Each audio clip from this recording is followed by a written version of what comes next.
What's happening, Hardscapers? This is episode 338 of the How to Hardscape podcast, where we talk about how you can start and grow your hardscaping business. And on today's episode, we have returning guest Jack Hamilton of Hamilton's Group Pre-Construction Agency. If you listen to the Not Our Finest Hour podcast with Paver King, the Landscape Daddy, and myself, where we sit down once a week for a Friday and Saturday episode, 2 hours usually.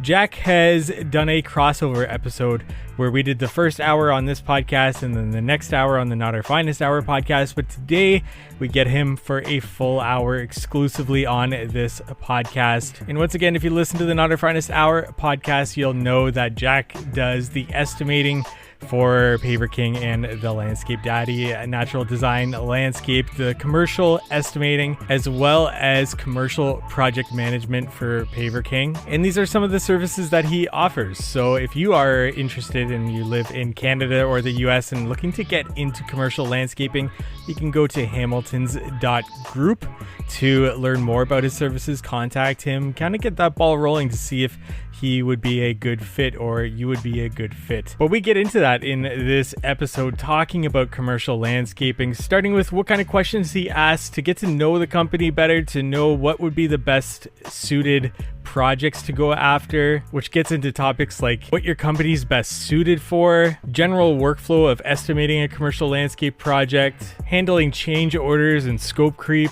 tools, software that he uses, as well as some commonalities or differences that he's noticed with companies he's dealt with, companies he's worked for when it comes to operating a commercial landscape company, some noteworthy reasons why they're more efficient or more profitable. So we get into all that in today's episode, but before we get into it, I want to say thank you to our sponsors. Cycle CPA. If you're looking for bookkeeping, accounting, CFO services, reach out to Cycle CPA at cyclecpa.com.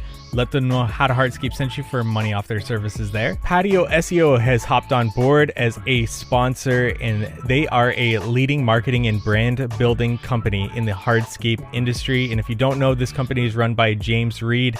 We've had him on the podcast a couple of times, some of our more popular episodes, and he owns hardscape businesses across the country. And now you can have access to the same in-house marketing team that he has access to at patioseo.com. So if you're looking for a killer website, targeted ads, or data-driven strategies to grow, check them out at patioseo.com. And Knowledge Tree Consulting. George and Peter there are efficiency consultants in our industry, and I've had the privilege of having them both on one episode of the How to Hardscape podcast, and George multiple other times. And Knowledge Tree Consulting, in collaboration with Creative Landscape Depot, have an event coming up December 1st. This is going to be in Waterloo, Ontario. If you're interested in going, the link is going to be in the show notes. This is the Smart Planning event, where they have topics presenting like learning how to think like a CEO, operate strategically, and motivate your team to achieve your vision together. Lunch is provided. There's networking opportunities. And of course, I am going to be there for this event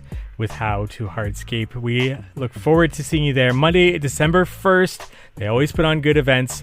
Click the link in the show notes to learn more. And if you're looking for a software to dive into, we do have our 2025 promotion. If you sign up in 2025 for our How to Hardscape headquarters software for budgeting, estimating, job costing, time tracking, scheduling, chat group courses, we are working to fit in a full business management software for landscape businesses. If you sign up before the end of 2025 and finish your onboarding within 30 days, very easy thing to do, you'll get 6 months for free for that. Link is in the show notes, or reach out to me at How to Hardscape on Instagram to schedule a demo, or go to HTH, that's How to Hardscape headquarters.com, HTH headquarters.com.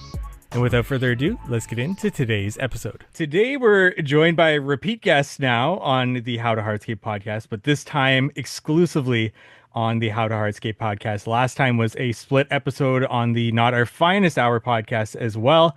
And this is Jack Hamilton. He is the president of Hamilton's Group pre-construction agency, talking commercial landscaping. In the last episode, we're going to dive even deeper into that. Also known as Everybody Needs a Jack on the Not Our Finest Hour podcast. Jack, thanks so much for joining us again. It's a pleasure, Mike. Thanks for having me. Jack, let's get started. We got to know a little bit about you in the first episode there, and we'll try to link that in the show notes so people can go back, listen to that before they listen to this one if they haven't already. But I think you got married recently, did you not? Yeah. I got married 3, 4 weeks ago. So, Amazing. yeah. Congrats, man.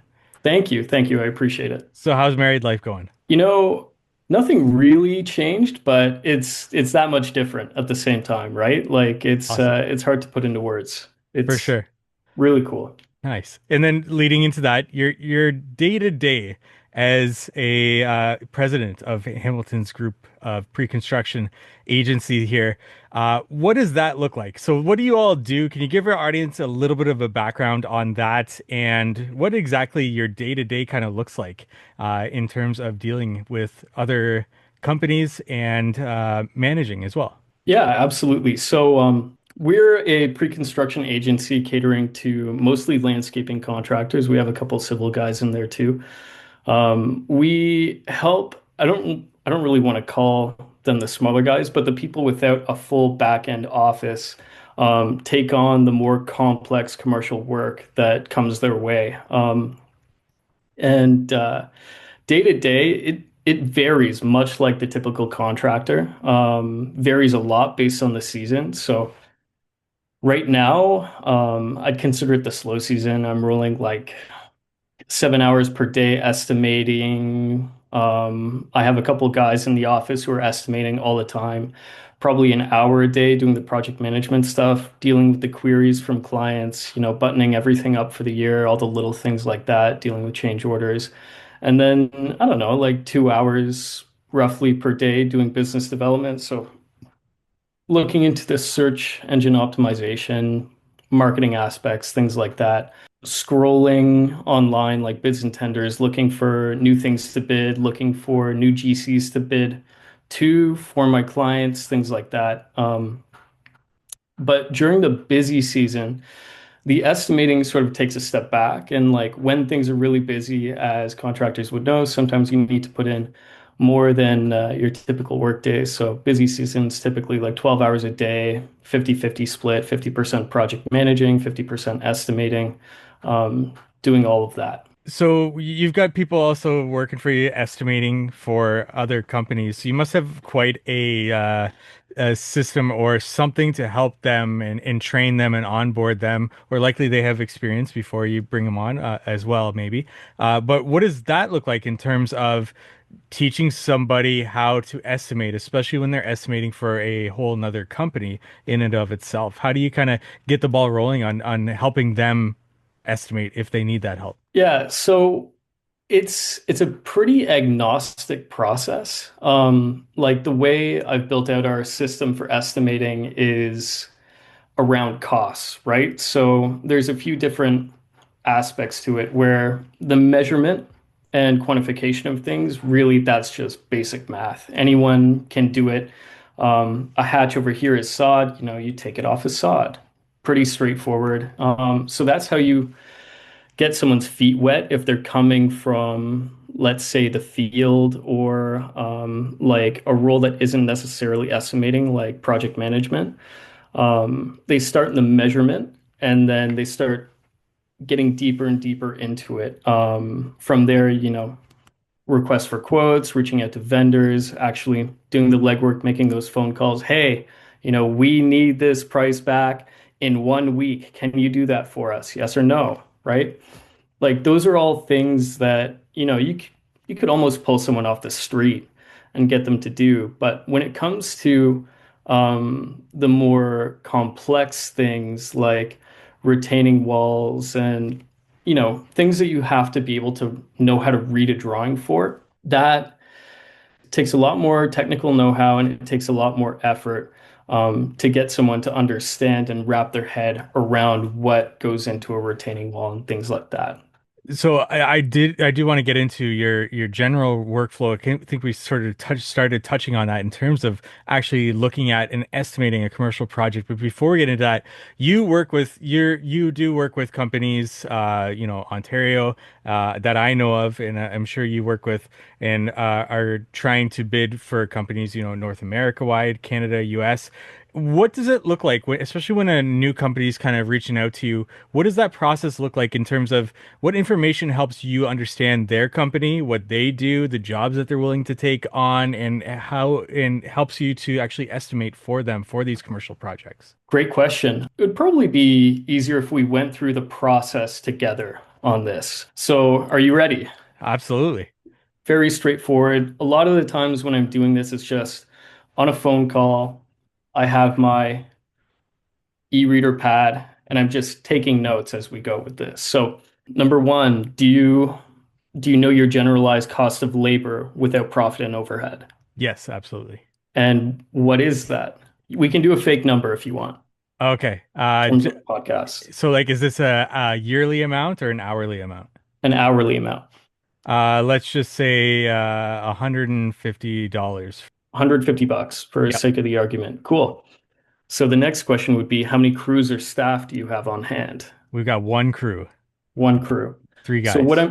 I'm doing here, one crew, three guys. That is great to know. What I'm doing here is I'm gauging your capacity.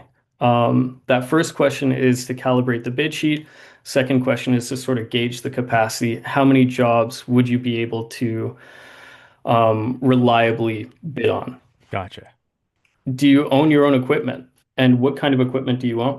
Okay, I'm gonna make up a different business because I know I'm not suited for commercial landscaping. So, No, that's fine. Smaller equipment's okay. okay, Or like even if you rent, that's okay, fine. I have a mini skid steer, small one, Any skid, cool. and that's about it. Other than I've got a mud mixer, Mud mixer, perfect. I've got an electric wheelbarrow, Okay. and then all the small hand tools that you would need. All the classic hand tools. That's Yep, great.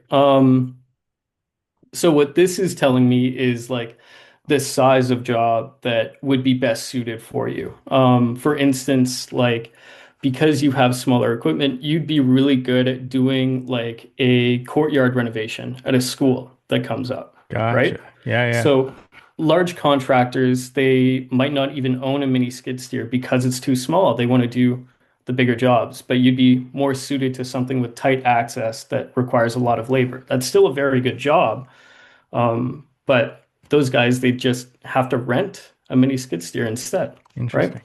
Sometimes my mini skid steer doesn't like to start in the mornings. Is that going to be a problem? I'm just kidding. Go ahead. Always, it's always a problem when it doesn't start in the morning. So what kind of territory do you serve? What kind of areas? So we go west of GTA to Kitchener. Bordering on Kitchener. Yeah, a little bit further than Kitchener, but that's about it. Okay.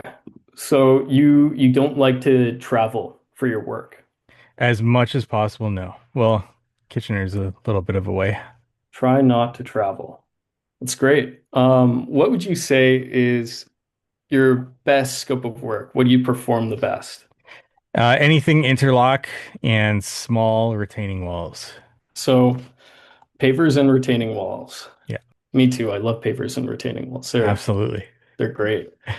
Retaining walls are actually my favorite thing to price Oh, too. nice. Yeah, yeah, I love a good retaining wall. My friends make fun of me for it. They say it's a very German thing to say, but now we know what you're most competitive at. What are you okay with performing to sort of supplement that competitive edge? So that would be things like sod work, like things like that you're Yep. talking? Yeah. Yeah, sods, fences, No fences for me. no fence. There No we go. fences. Small plantings, no large trees. Yep, no large trees. Drainage work, Yes, I do drainage work. drainage work, absolutely. And I'm just guessing here. Would you install any site furniture like a small pergola or a bench, things Yeah, like that? if necessary. So small site furnishings. And that's the basics. So from the profile that I put together here, you've got a really tight, you've got a really tight niche that you'd be great at bidding at. So, like first thing that comes to mind are courtyards, other jobs with tight access, like say between buildings on like a multifamily, because once again, they're not going to be putting big trees into these tight-knit areas. Like you really just lend yourself to that. Do you find, not to cut you off, well, to cut you off there, do you find that those like smaller projects that you're talking about, tight areas and things like that, do you find that that's the most competitive in terms of bids going out for, or is it really that niche actually does provide a little bit of an opportunity there for the smaller guy? The niche definitely provides a bit of an opportunity for the smaller guy. The market right now, of course, is very competitive in the commercial space, but I'd say like the level of competition is the same across the board. Like it's pretty linear. And I guess that would be regional based as well. Yeah, it's regional, of course. In a country town, you're not going to find many courtyards, but in Toronto, you're going to find quite a few because that's just the green space that they want to put together. The smaller jobs, there's a great opportunity to make a commercial grade amount of money with it as well. Because these jobs are small and they're hard to do logistically, there's a premium to them at the same time because number one, where are you going to store all of the pavers that are going into this courtyard? The pavers are going to cover most of the courtyard. So everything needs to be planned down to the wire.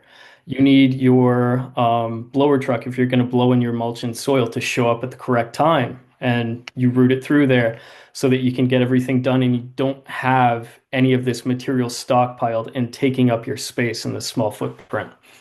So there really is a good opportunity for a smaller contractor to get in and do that, as much as there's an opportunity for a larger contractor who has an economy of scale to rent the small equipment and get in there and do that. Any other questions that you ask them to kind of understand them a bit more, or is that kind of give you a good starting point for them? Those are the standardized questions.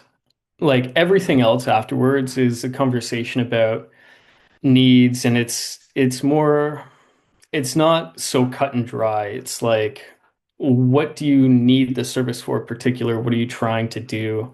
Are you not fulfilling on these RFQs that are coming through on the commercial side, or is it that you don't have anything on the commercial side at all and you're trying to branch out within that respect? But really, it's on a person to person basis, and I'm also trying to feel them out and understand whether or not they're going to end up being a good partner to work with in the first place, too. In terms of project management, you said on our last episode, like PK was one of your main project management clients because of location where you and him are located. If you're dealing with like a client in the, let's say I'm in the US and you bid this job for me, tight access, you were just talking about like logistics is the most difficult thing for something like that, making sure the truck shows up on time and blah blah blah, like step after step.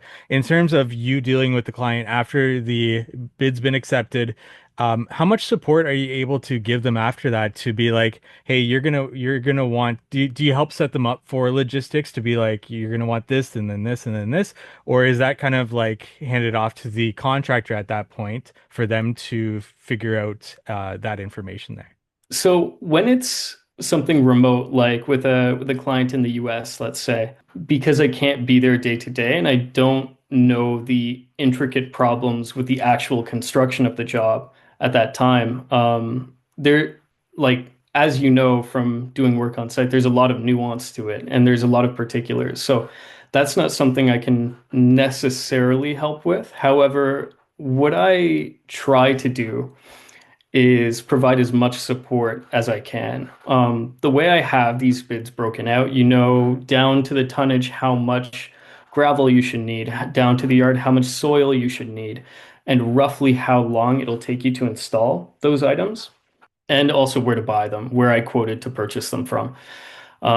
So when it comes down to that, you know, more often than not, I'll get a call, I'll get a question, hey, how much gravel do we need in order to perform this scope of work? It's going to be 22 tons of it.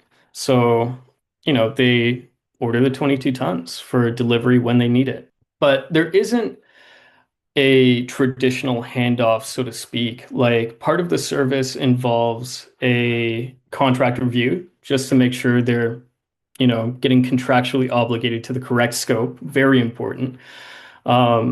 We help with submittal processing. So a lot of contractors aren't familiar with the submittal process or what goes into it. So that's something that we just help with as part of the service.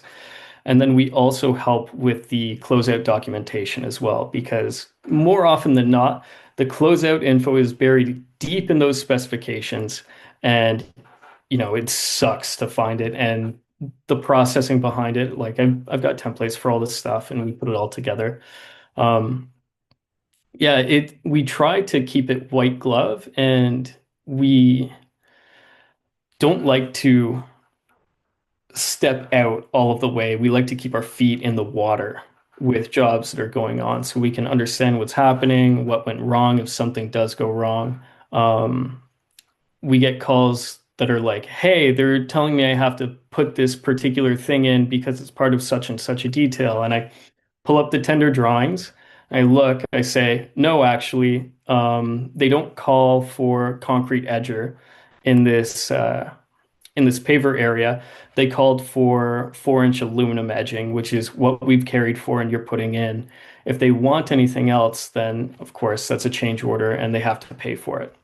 Unless you want to give it to them for free, but you don't want to do that. In terms of, and bear with me here because I've got so many follow-up questions for you just based on what we've been talking about. With those questions that you asked me, and I said no to fencing, like I don't want to do fencing. But let's say like something came across your desk for a project that has my strengths attached to it, but there's a fence on it, or we're also planting large trees. Would you still bring that to me and be like, hey, Mike, there's this project really promising for you, but are you going to be comfortable with actually doing a fence, even though you said no, and doing these larger tree plantings? Or if not, would you be comfortable with subbing those out, even if you can? Like, what does that conversation look like? Yeah, it's pretty much exactly that.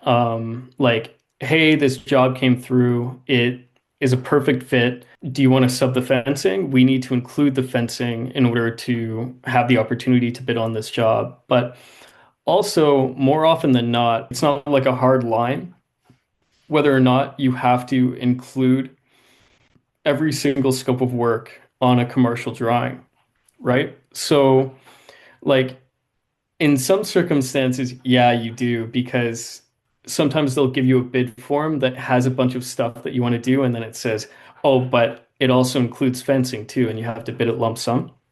So that's one of those circumstances where we would need to do it. But like if you're issuing a standard quote on a template, or let's say on the bid form, fencing is broken out separately, you don't have to necessarily issue a quote for the fencing. It makes your bid more attractive that you're including everything, but you can just leave it out and bid it as normal. So then how does it must get difficult for the person approving the bids then if they have, contractor A is including everything and this is their price, but contractor B is incorporating some of it and this is their price and it's somewhat comparable, but then contractor C is, uh, incorporating a little bit different of everything, but missing a few things. In that case, it doesn't really necessarily become like the cheapest, maybe the most convenient for the pricing in terms of approval. Well, on the back end, do you know kind of how that conversation goes in terms of accepting the bid? Accepting the bid and issuing the contract for the bid on the commercial side are two separate things ultimately. So bid acceptance, we'll just say we're bidding on a lump sum school here. Bid acceptance goes to the person with the lowest price whose scope of work looks complete.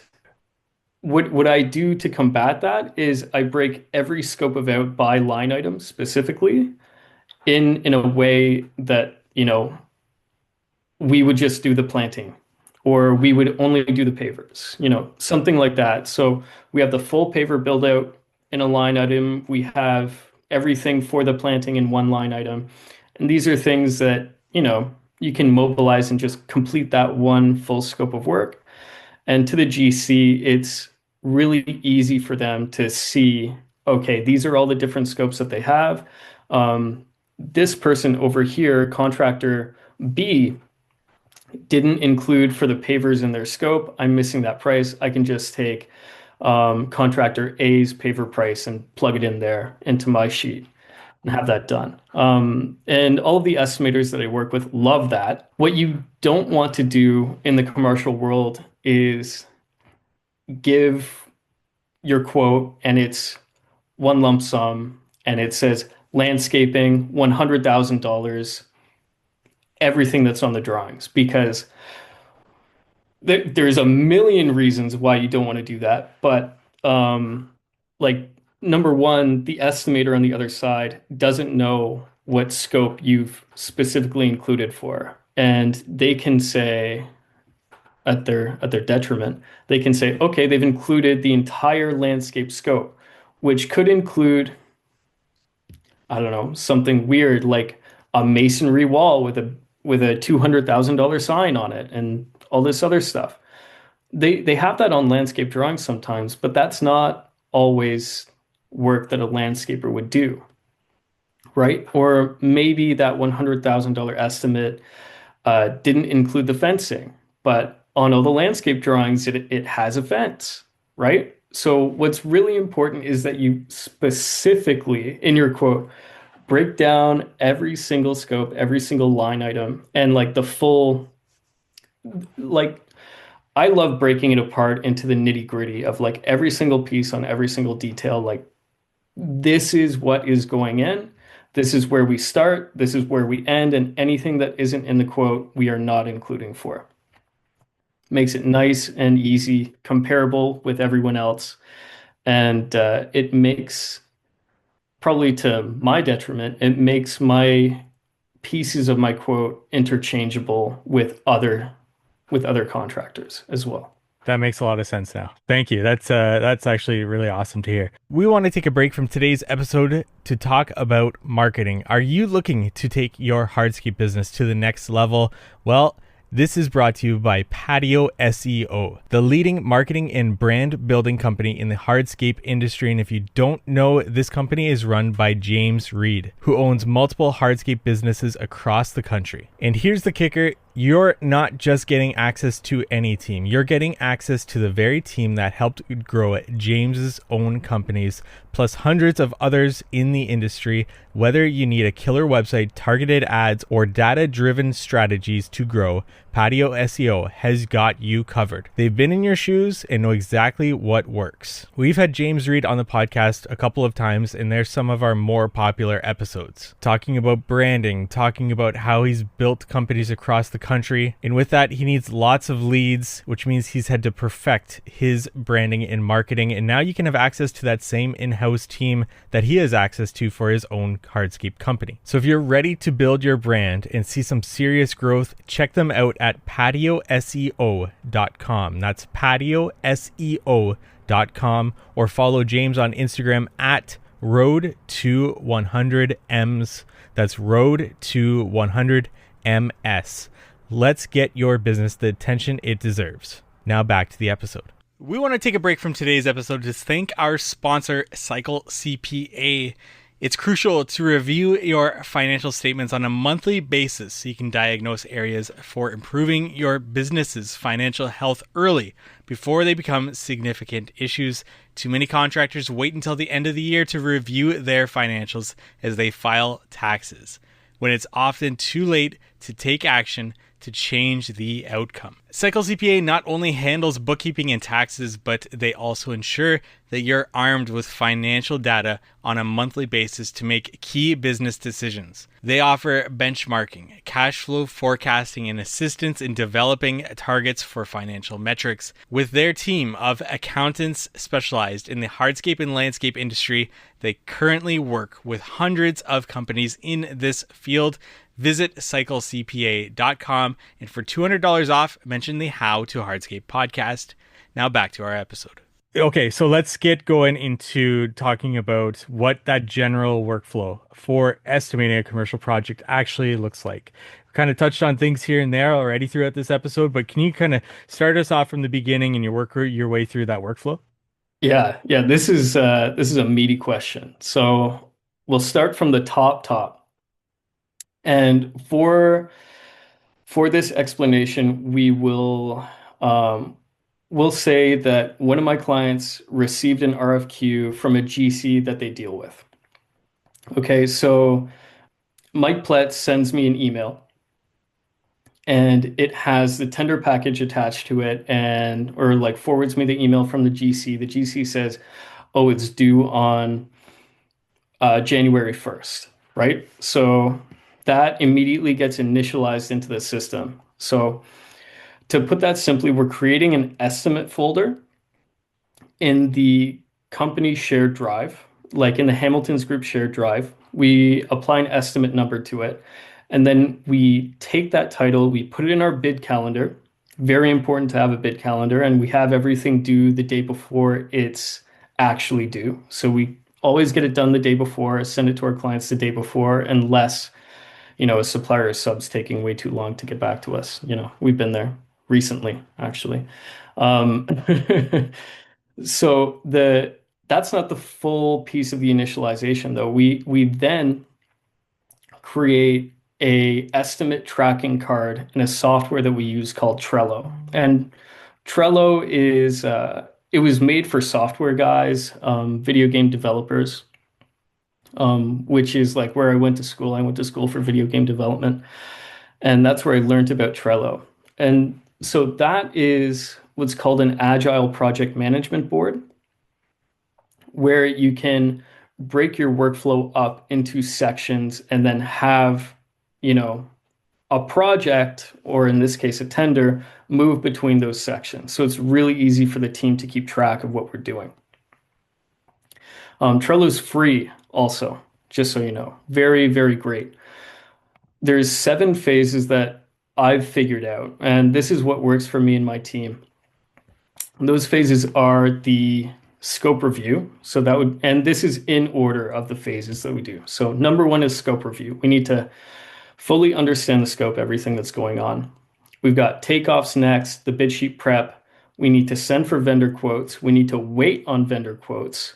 We have a quality assurance review, and then we have quote prep at the end. And that's the whole process from beginning to end. I'll get into it a bit deeper. So in the scope review, we read through the drawings, compare it against the client profile, make sure that it is actually a good fit for them. And if it's a new client and we're still getting the feel for each other, then what we do is we send through a quick breakdown of like, hey, this is all the scopes that we've noticed on here that you might want to bid on. Can you tell us whether or not we're right or wrong? Tell us to remove what you want, things like that. And that's worked very well with everyone that we deal with. Moving to takeoffs, I said on the last podcast, I'm a huge fan of Bluebeam. And once again, highly recommend Bluebeam for any scaling, takeoffs, all of that stuff. I recently picked up Bluebeam Complete, which has this thing called dynamic fill, where you can, if you have like an irregularly shaped object or pathway, let's say, like if we have an S-shaped paver pathway, rather than doing all of these different arcs, you can sort of color it in as you go along and it'll fill it in, create an object for you, scale it out, give you the area. It's fantastic. I've also used PlanSwift in the past. I've used a few different types, but Bluebeam I found is the cheapest, and it's also one of the more reliable because they're a huge company. They've got it figured out. It's great. Into the bid sheet prep, we use a proprietary Excel bid sheet that I put together. And it's funny, I put it together in like a weekend when I first started the business. And, I've got to make some updates to it, automate it a little bit more, but it's broken out in a way that gives us our total overhead for everything, our total profit, the total quantities for materials, and it's super customizable. It's not standardized because in commercial contracting, you aren't building standardized things. Every spec is different. architects are picking from thousands of different items. So it's not like we can, and also we're doing things all over the place, right? Last week I just put one in for a job in Vancouver. But yeah, so everywhere has different products, everywhere does different things. In America, they use different units of measurement. So it's hard to necessarily standardize that. So we like to keep it fast and loose in a way when it comes to the bid sheet. When we're sending for vendor quotes, super self-explanatory. We pick a few different suppliers or subcontractors for whatever scope of work. We try to keep it local when we can, or when when it's something that the client has loyalty to a certain vendor on, like for soil, for instance. Like a lot of people have their go-to soil supplier. That's who they buy all their soil from. So we do that for the client every single time. And that's just typically what we carry. But the problem with sending for vendor quotes is you also have to wait to get your vendor quotes back. So that's probably the part of the process that takes the most time. If you're having a concrete sub give you a quote on like this, let's say colored exposed aggregate pathway, it's going to take them a lot more time to figure it out because there's way more risk involved in it. They need to make sure the supplier has the correct aggregate. They need to make sure the coloring is readily available, and they need to also make sure when everything's going on, plan whether or not they have a pump truck, all of that. So sometimes, or even with retaining walls, you can get pre-engineered drawings from your supplier. That can take like a week to 2 weeks to even get those in. So yeah, it takes a long time on occasion when you're waiting for your vendor quote. So once those are in, we get it put together and we do a QA process, which is we go through every single line item. We make sure we've covered everything. We double check the details like, yep, we got the geogrid. Yep, we got that particular precast block. We got the granular A. We've included for the excavation of this wall profile as just a few things.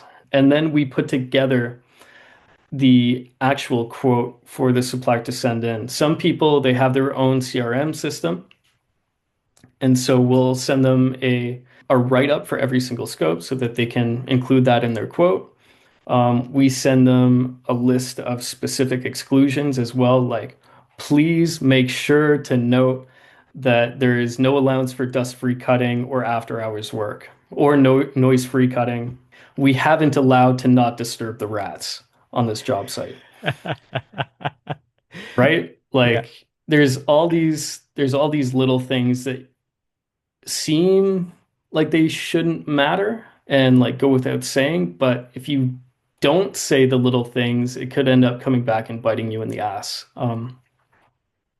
So that, for the most part, that's like the process in and of itself. We send, I guess this is something I didn't talk about. We send the bid sheet and the quote to the client for review and approval before it gets sent out to their client. Or and like in some circumstances they send it themselves because they want that layer of obfuscation. They don't want the client to know that they're using an estimating service. That's totally cool. I don't get offended by it.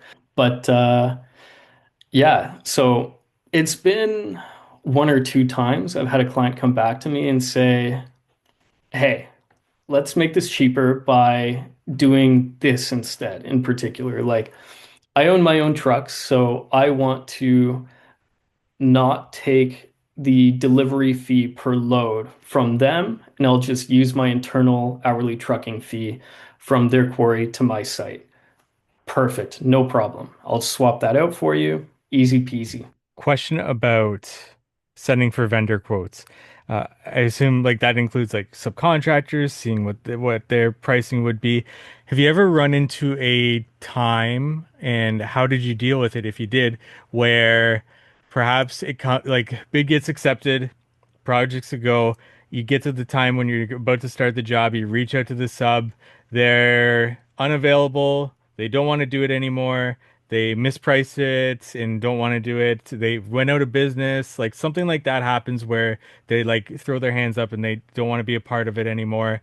And if so, like what happens from that time? Is it just rush, get somebody in there to get it done? So I had to deal with that this year. It's the first time I had that happen, actually. And I looked around, I tried to find a sub to perform the work that got bailed on. I tried really, really hard to do it actually. And I just couldn't find anyone, you know? And what it came down to is, well, the work is signed, sealed, and delivered. We need to get it done. And basically what it turned into was um a whole lot of legwork on my end, but I just didn't use a reliable sub. So I I took the punch in the gut and I found I found the supplier. I figured out how to build it, and I babysat the client's forces in order to get that scope of work built as well. And it got done pretty good. It ended up turning out pretty well. That's uh, that's complete, and we haven't had any complaints, knock on wood. Um, so yeah, sometimes you just have to do the thing that you don't want to do. And, I think we ended up making good money on that one too. It was good enough. Yeah, that always interested me about commercial contracting, especially being on a podcast with PK and Chad there, where the scheduling is very interesting. Where like another thing that comes to mind is like, what if they're on a job and that you need them there, like the subcontractor, right? You need them on your job to be there within a certain amount of time and finish up, but they're already on a job and they don't have the resources to send over to that job. Like I figured those situations would happen more often than they do, at least talking to PK and Chad. Yeah, you would think so, but like in the commercial contracting world, there's sort of like a 1 month notice, a 2 week notice, a 1 week notice. And, like everyone in commercial contracting understands that when you're going to site, it's almost plus or minus 1 week. If I say I want a guy on site November 1st and he shows up on November 5th, for instance, like, okay, that makes sense. That's within range. It's when it's December 1st that he shows up that it becomes a problem because the whole site's been delayed by a month at that point. And then, there's weather considerations as well. Like if it's December 1st, probably not going to get the work done, right? Like everyone has that sort of thing in mind. Everyone's trying to get it done as best they can. There's also like the question of why does it need to get done at this particular time and is it holding anything up? Like if you need a sidewalk to go in, you might want to like you need the sidewalk to go in before you sod up to the sidewalk. But if you're not working in that area, let's say like you're off building a retaining wall, but the sidewalk is prepped and ready for your concrete sub to go in and do it, you give them a bit of lag time as well. And that's like the lag time is such a fantastic thing to be able to give to your subcontractor because let's say that concrete sidewalk is going to take them 5 days to form, pour, and strip. They might end up with like a 1 week gap between jobs, and then that fits in perfectly. And they can get in there, get that done for you. And then let's say you don't even finish your retaining wall that you're building for another 2, 3 weeks after they're done the sidewalk. Who cares? You can get in there and install your sod. It doesn't affect you at all. Like the lengths of time typically in commercial construction are large enough that there is some play in the window that they have to get it done. The other thing is like if you're working with good subcontractors and you say, "Hey, I need this done on this day and time, so that I can get the sod and the topsoil in, so we can get sign off and final acceptance by this event that this school is hosting on this day, and we are contractually obliged to do it." assuming you're a good client of this concrete sub, you pay your bills on time. Um, they'll figure out a way to get you your minimum there for what you need in order to get it done. And if they know that it's coming up like a month in advance, they might schedule a job that, once again, has some lag time. They're there, they're forming for this other job of theirs. They're going to do one big pour. They leave, they go to your job, they form your sidewalk, pour it, go back, they pour the other one because the other one doesn't have as tight of a timeline. Once that project's been landed, and we kind of touched on this as well, what are the next steps in terms of handoff to the contractor? Once you get that approval, especially for the projects that you manage yourself as well, what does that handoff look like? So a handoff isn't really the right word for it, but part of the service is the contract review, the submittal prep, the closeout docs. And what it looks like is, I guess the first thing that would come up is that contract review stage. We go through, like on my end, the contract goes to the client sends it to me because I don't hold any of the contracts myself. The client holds all the contracts, and I'm a sub to the sub. And the sub, works for the GC and I work for them. That was a very big thing for me. I don't want to hold anyone's money or anything like that. Like I don't want to be beholden in that way. I like being at the bottom of the food chain, so to speak. So like we get the contract in, I look at everything, I try to pick out what's bad, what's good. I make sure like the first thing that I do is I flip to the scope of work page if they have the scope of work appended to the contract and like double check is it my quote or is it something created by the GC? And like sometimes they'll sneak something in on your quote, but sometimes they just have your quote attached to it, which is fantastic when they do that, thank God. And then sometimes they write out their own scope. When they write out their own scope of work, you have to go through it with a fine-tooth comb every single time because sometimes you'll see stuff in there that wasn't even on the drawings, but they realized after the fact, oh, this has to get done. And they say to the client, oh, it'll cost another $20,000. But they're trying to download it onto you contractually in order to pocket that 20 G's, right? And so that's, you have to cross it out and say, hey, that wasn't included in our quote. Like, look in our quote, it wasn't there. That kind of thing. Sometimes they'll come back and say, no, you have to include it, or we'll give the job to someone else. And that's a better question. So part of that whole process is like we review the contract, we review the scope, make sure it aligns with what we're doing. We double check all the numbers to make sure they're issuing us a contract at the right price because that happens too. And we also review their schedule in particular and whether or not they're going to be able to perform this work within the time frame that they're allotted. Once again, the handoff really it's not the best word for it. As I said before, it's more of like a concurrent process where I try to work with contractors as a partner. Something that happens at large scale commercial construction firms, GCs, landscapers, civil contractors, is when like the project manager is on site or something, they end up with questions about like whether or not something's included in the contract or the scope of work. Maybe they lost the document and it's easier to pick up the phone and call and say, hey, are we doing this particular piece of sidewalk over here? It looks like someone damaged it. Are we required to transplant all of these trees? No, absolutely not. So it really is a continued supportive process rather than, go do your job, like have fun. Yeah, for That's sure. that's not how it goes. So once that project started, and especially for the projects that you manage, how do you go about tracking productivity, making sure that things are getting done when they're getting done based on what you had allotted for time in terms of quoting estimating that project in the first place? This is something that my team's actually really lacking in.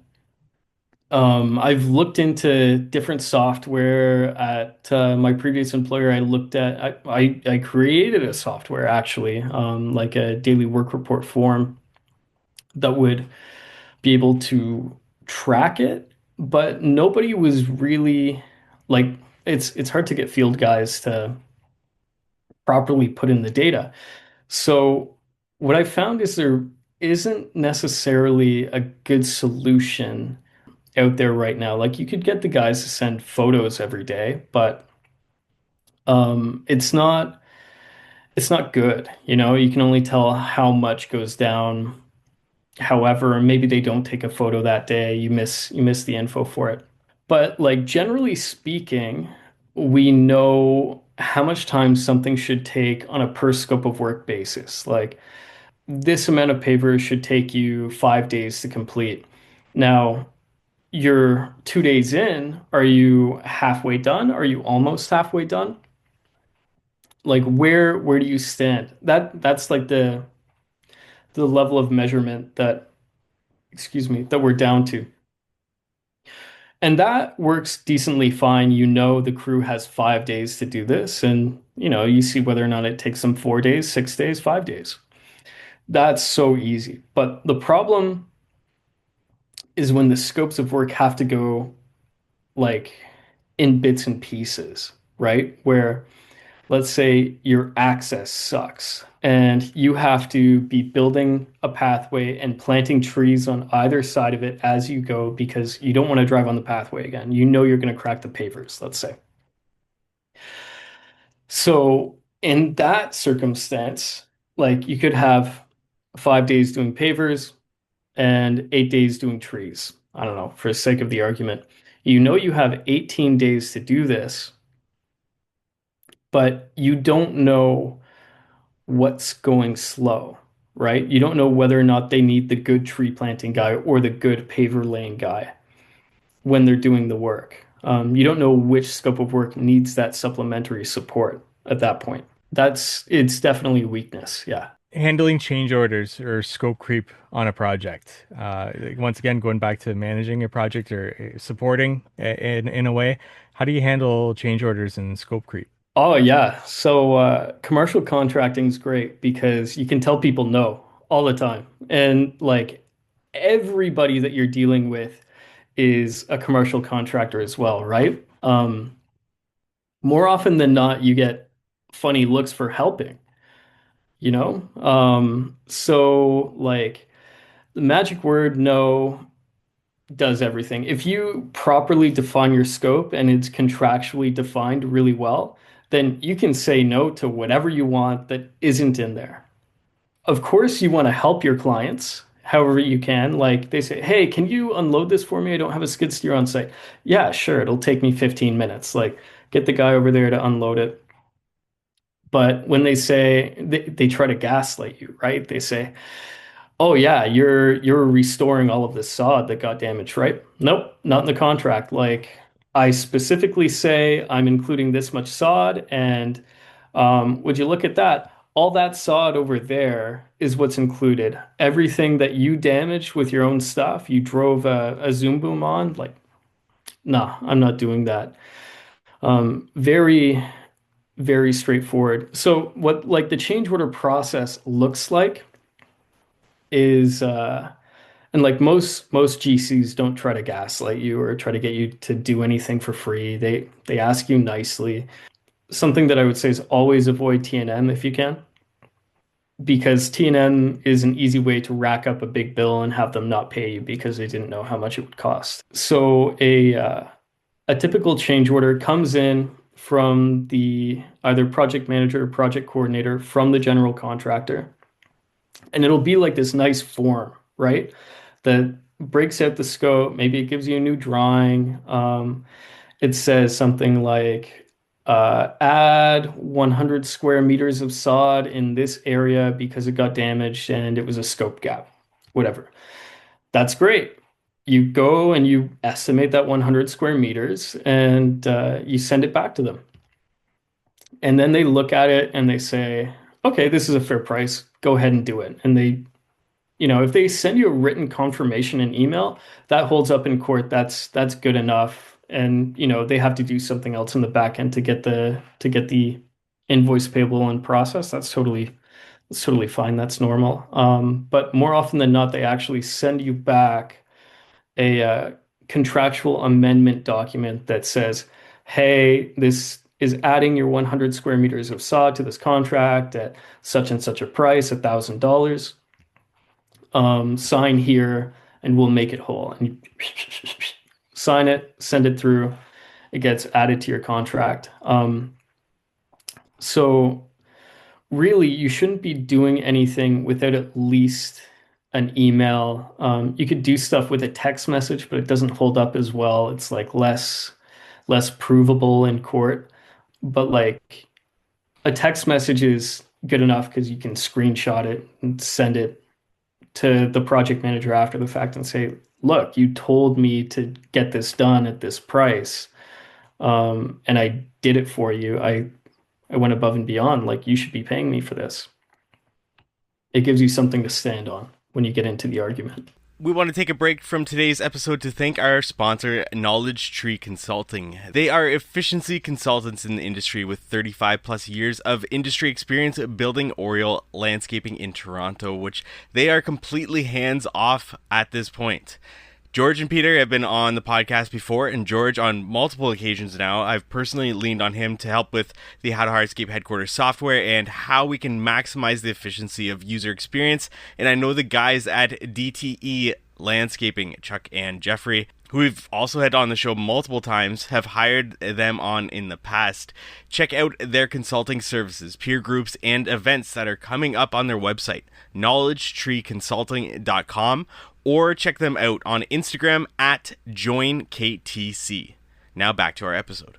You've mentioned a couple of tools already, and in our last episode, Bluebeam mentioned that again. Trello is another one. Anything else that helps you? Also, your own Excel files that you have. Anything else that helps you for the entire process of what you handle, especially for organization? Trello's huge. I'd recommend everybody go check out Trello. It's not for everyone, much like the Not Our Finest Hour podcast. Trello is not for everyone, but it's definitely for me and my team. The Google Drive file storage. If you don't have some sort of cloud file storage going on, be it OneDrive, Dropbox, I don't know, SharePoint, you have to be using one of these services. And I'll give you an example why. I'll give you a few actually. So example number one, you leave your computer in your truck, you're on site for a meeting, you come back and someone stole it. Boom, done. Your business is done. Everything that was on your computer is gone permanently. All of those estimates that you did, into thin air, toast. Number two, you get in a car crash and your computer gets totaled. There goes your business again. Let's say we get hit by a solar flare. Boom, your business is gone. You lose all your info. You could, God forbid, pass away, and then the next person in line at your business wouldn't be able to run your business because they don't have the password to get onto your computer, something like that. There's so many reasons to actually move on to a distributed cloud-based file service, and they're all pretty cheap too. I think Google Drive is like $20 a month per user. I know OneDrive is included in Microsoft 365. Dropbox is, I think, the cheapest of the bunch, but it doesn't come with email, whatever. Yeah, if there's anything that you should be doing, you should get onto some sort of distributed file storage service. Any reason why you chose Google Drive or the Google platform, or just comfortability in terms of it?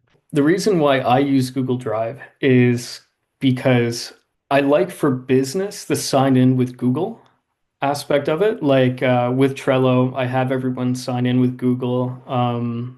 Like your Google email comes with your Google Drive subscription. They're the most reliable from what I've seen. I haven't had any issues. The sharing is super easy, and the the actual portal is really good too. The way it syncs up with your file system works really well on both Mac and Windows.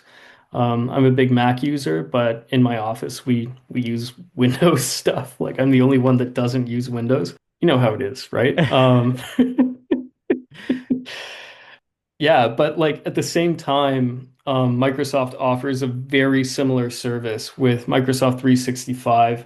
You can get an email with it as well with your domain, so you can have a nice professional business email. It includes your distributed file storage. The sharing is also really easy, and then you get your subscription to the Microsoft Office suite. Like it's solid. Any of the options are solid, really.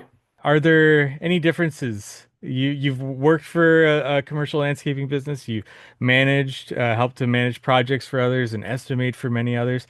Are there any differences you noticed with all these different companies and the way that they operate? Anything noteworthy in terms of how they're able to be more efficient or more profitable as a company? I'll give you the differences and I'll also give you similarities. So, having your own source of material delivery, really big. That's fantastic. Like Paper King with his trucks gives him a huge advantage.